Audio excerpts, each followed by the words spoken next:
Dapodik juga sama ya. Nah, nanti setelah input di sini, maka nanti teman-teman semua sistem ini sudah jelas akan terintegrasi ya. Dan tentunya dapat mendeteksi secara otomatis kategori pelamar, apakah dia masuk prioritas, atau masuk THK 2, atau non-ASN, atau mungkin lulusan PPG. Ya, nanti setelah dengan sinkron NIK, nama, tempat, tanggal lahir, tentunya nanti akan diarahkan apakah Anda. Assalamualaikum warahmatullahi wabarakatuh. Selamat pagi sahabat Forsa. Pada kesempatan ini saya akan memberikan sedikit penjelasan berkaitan dengan mekanisme seleksi P3K ya untuk jabatan fungsional guru di 2024 ini.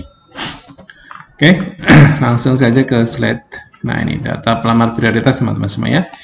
Ini khusus yang dulu sebutannya adalah P1 atau prioritas 1 ya. Nah, sekarang hanya sebutannya sebagai pelamar prioritas saja, tapi tetap prioritas. Jadi untuk pengurutan penempatan nanti pengisian informasi tentunya didahulukan untuk yang pelamar prioritas dulu ya. Untuk data pelamar prioritas teman-teman semua ini memang data yang sudah ada sejak 2021 dulu ya. Itu yang sebutannya dulu data PG1 atau P1 ya. Di mana waktu itu ada 193.954, di mana untuk 2002-2003 ini sudah mulai terisi ya sampai 179.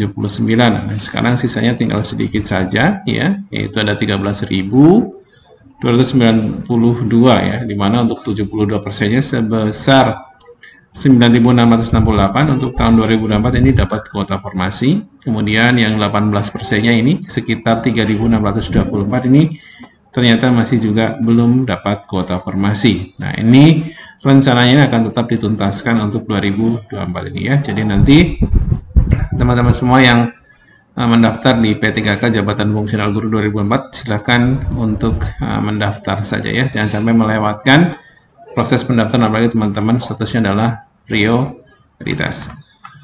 Oke, nah ini adalah grafik ya, grafik di mana kebutuhan formasi dan kelulusan ini sejak 2021 ini sangat kurang ya kalau menurut saya. Karena ini kebutuhannya yang hitam, kemudian yang oranye ini adalah formasinya yang diajukan atau diusulkan, kemudian kelulusannya adalah yang warna abu-abu ini ya.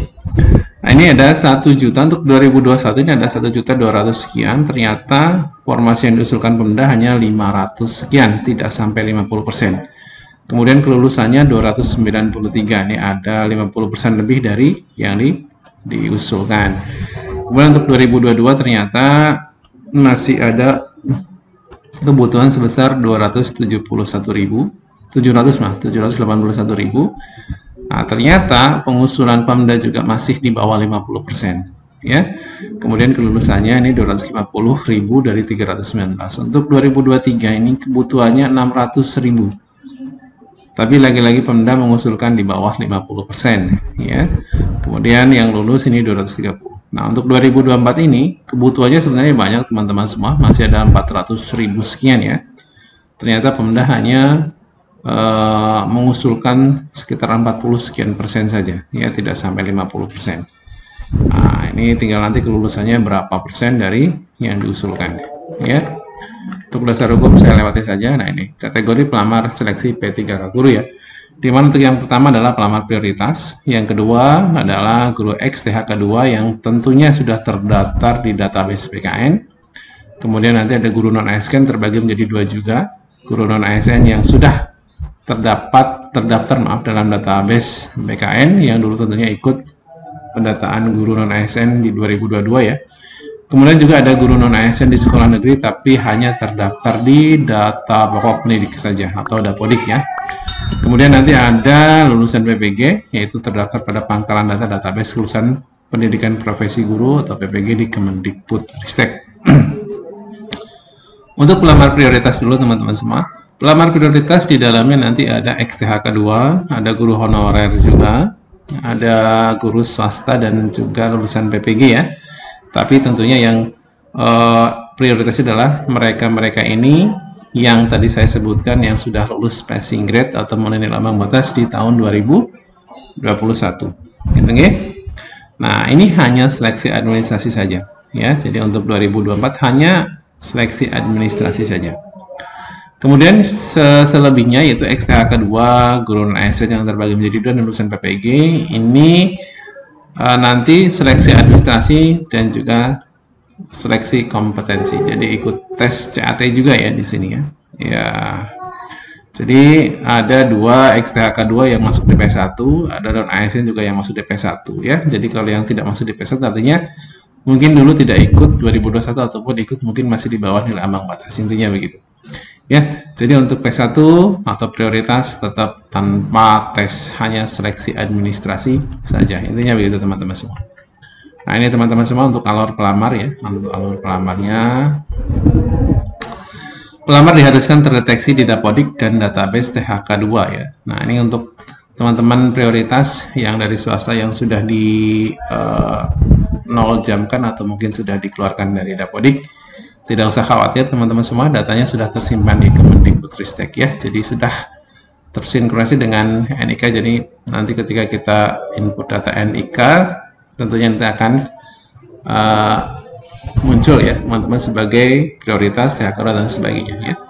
Yang pertama adalah pelamar nanti diwajibkan untuk login semuanya ya, yang TP prioritas, THK2, honorer ataupun nanti yang PPG. Di SSCASN ya, di SSCASN ya. Nah, tentunya nanti menginput untuk sinkronisasi NIK ya, di mana nama, tempat tanggal lahir dan tentunya nomor NIK tentunya ya. Nanti nah ini sudah tersinkronisasi dengan NIK, ini THK2, pendataan ASN dan sebagainya. Nah, ini juga ada Dapodik juga sama ya. Nah, nanti setelah input di sini, maka nanti teman-teman semua sistem ini sudah jelas akan terintegrasi ya, dan tentunya dapat mendeteksi secara otomatis kategori pelamar, apakah dia masuk prioritas atau masuk THK2 atau non ASN atau mungkin lulusan PPG. Ya, nanti setelah dengan sinkron NIK, nama, tempat tanggal lahir, tentunya nanti akan diarahkan apakah Anda masuk prioritas ya, jadi tidak usah khawatir. Apakah Anda masuknya adalah THK2 ataukah nanti guru non ASN ya, ataukah nanti lulusan PPG. Jadi nanti sudah secara otomatis, tidak usah khawatir ya. Yang prioritas ini terdata dalam database pelamar prioritas Kemendikbud dan belum pernah lulus pada seleksi tahun sebelumnya ya. Jadi sejak 2021 memang kita sudah dinyatakan passing grade tapi belum mendapatkan formasi sampai 2023 kemarin. Jadi masih ada sisa. Dan di 2024 nanti akan tetap sama, mekanisme sama, tidak jauh berbeda dengan tahun sebelumnya. Untuk XTHK2 ini wajib terdata di database BKN ya, dan aktif mengajar sebagai guru Dapodik. Untuk guru non ASN terdata di database pendataan non ASN BKN atau terdata di Dapodik sekolah negeri sebagai guru. Nah, untuk lulusan PPG tentunya terdaftar di pangkalan data lulusan PPG di Kemendikbud. Oke. Nah, ini untuk pelamar prioritas. Ini akan saya lanjutkan untuk video saya yang kedua agar tidak terlalu lama teman-teman semua ya. Nanti akan saya jelaskan pelamar prioritas kira-kira nanti harus upload apa saja. Di sini yang utama, kemudian nanti ada THK2, ada non ASN dan juga lulusan PPG. Terima kasih, saya akhiri. Jangan lupa untuk video saya berikutnya ya. Terima kasih. Assalamualaikum warahmatullahi wabarakatuh.